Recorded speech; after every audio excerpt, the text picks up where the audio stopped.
Olá, você acompanha a partir de agora os trabalhos das TVs legislativas de norte a sul do país. São informações e reportagens especiais produzidas no Congresso Nacional, nas Assembleias Estaduais e nas câmaras municipais. Começa agora o Parlamento Brasil.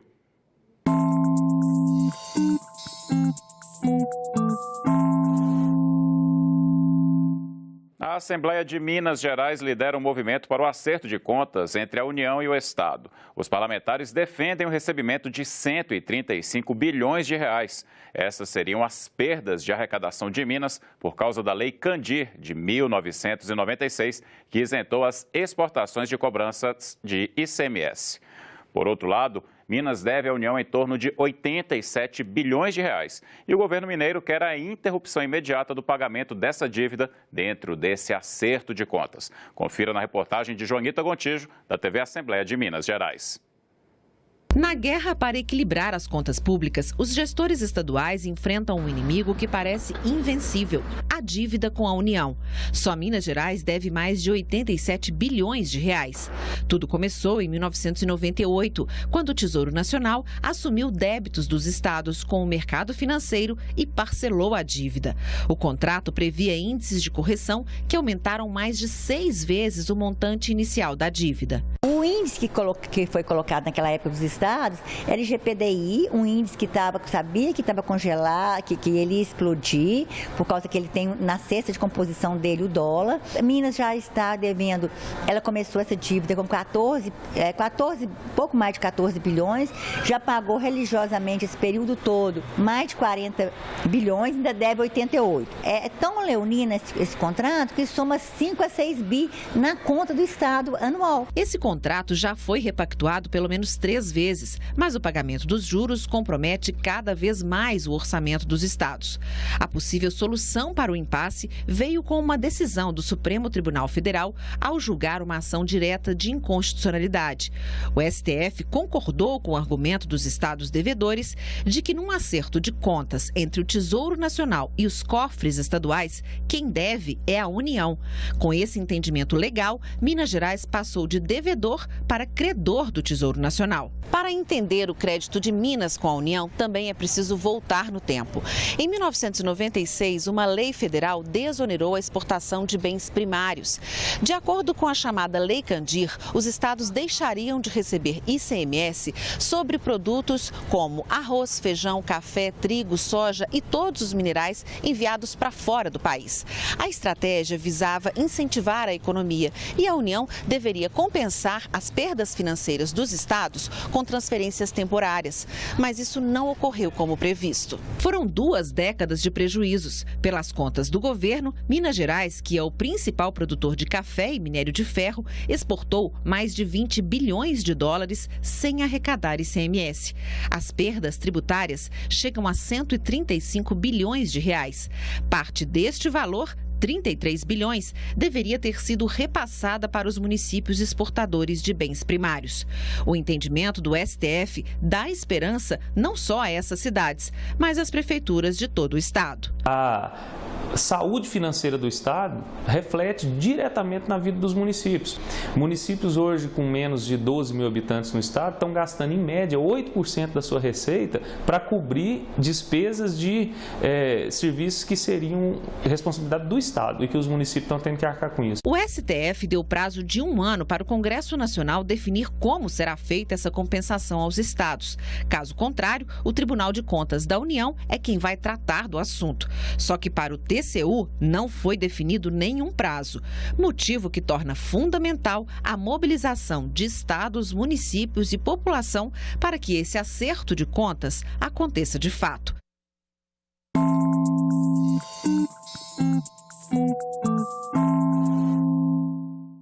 Artistas, ambientalistas, lideranças indígenas e parlamentares fizeram uma manifestação na Câmara dos Deputados contra medidas do governo que, para eles, prejudicam a defesa dos recursos naturais e dos direitos dos índios. Os detalhes você vê na reportagem da TV Câmara. Os manifestantes se reuniram no Salão Verde da Câmara para protestar contra o que chamam de agenda de retrocessos ambientais.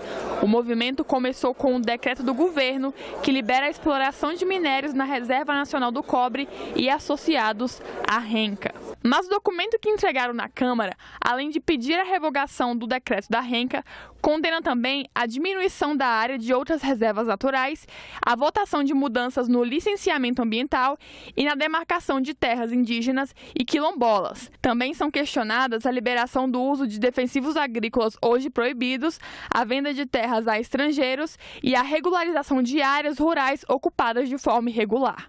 São milhões de cidadãos brasileiros que assinaram uma petição na AVAAS, organizados pelo Greenpeace e por outras organizações não governamentais, que pedem que o Congresso Nacional pare com a agenda de retrocessos ambientais. A população está se mobilizando porque o meio ambiente no Brasil vive um verdadeiro pesadelo.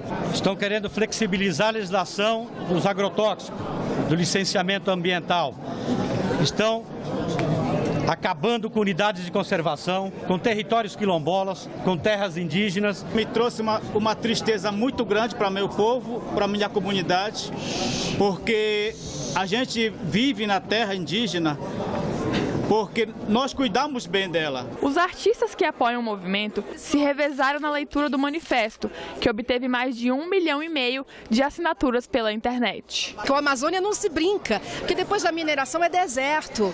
Isso é para sempre, não tem dinheiro que pague. A seguir, foram a uma reunião com o presidente da Câmara, deputado Rodrigo Maia, para quem entregaram o documento. Rodrigo Maia disse que a mudança no licenciamento ambiental será discutida com o Ministério do Meio Ambiente e argumentou que o decreto da Reserva Nacional do Cobre não oferece riscos à preservação da Amazônia, mas disse que, nesse caso, o governo perdeu a batalha da comunicação e o melhor, nesse momento, é voltar atrás. O ideal, nesses momentos onde se gera tantas dúvidas, é um passo atrás, reorganizar essa discussão, né, com todos os ministérios, com o Ministério do Meio Ambiente, com o Ministério das Minas e Energia, com todos os ministérios, para que se possa, no futuro, né, ter uma posição mais sólida, se vale a pena ou não avançar com o decreto. Já o deputado Cabuçu Borges, do estado do Amapá, onde fica parte da reserva, defendeu o decreto que permite a mineração na Renca. A Reserva Nacional do Cobre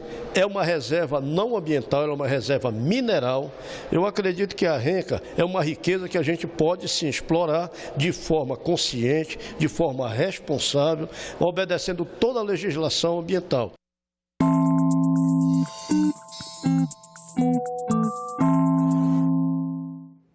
O reaproveitamento de pneus descartados transformou a vida de um casal em Cuiabá.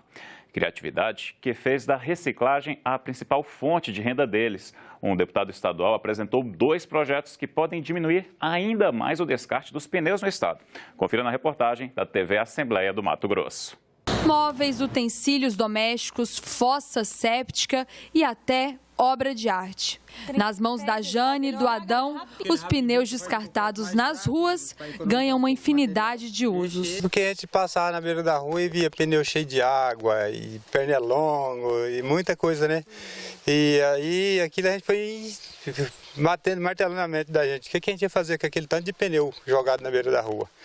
Aí eu fiz um negócio aí de um carrinho que eu tinha de passeio, numa caminhonetinha velha, e comecei a juntar pneu.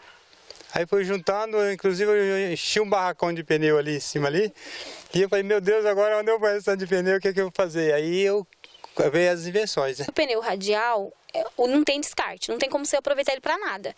Aí eu fui pesquisar sobre o pneu radial para fazer essa fossa, porque aí você vai ter uma utilidade para ele, né? Você não vai precisar queimar, você não vai precisar deixar ele jogado, você tem como fazer. E se as pessoas se preocupassem mais em não poluir, meu Deus, o mundo seria outro, né?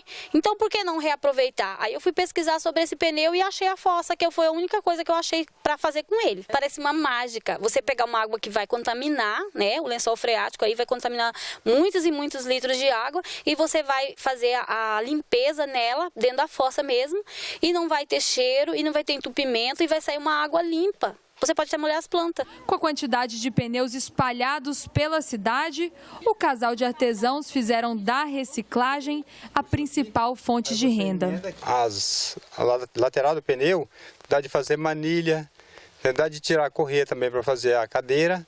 Eu já tenho uma outra utilidade. A gente foi reinventando alguma coisa. E os pneus que não tem arame ressaltado, dá de fazer animaizinhos, tais como girafa, elefante, cavalo, todos esses animais e pássaros também. No Brasil, a estimativa é que mais de 450 mil toneladas de pneus são descartadas todo ano.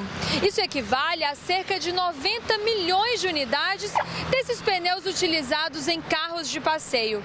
E o problema maior é que, em boa parte das vezes, esse descarte é feito de maneira incorreta, o que pode gerar uma série de problemas para a saúde e o meio ambiente. Jogados em terrenos baldios, os pneus acumulam água da chuva, servindo assim como local de procriação para mosquitos transmissores de doenças, como a dengue e a febre amarela. O descarte nos rios contribui para o assoreamento. Colocados em lixões, eles se misturam com o resto de lixo, absorvendo os gases liberados pela decomposição, inchando e estourando. Ao mesmo tempo, o pneu ocupa grandes espaços, o que dificulta a decomposição do lixo orgânico. Queimados podem causar grandes incêndios.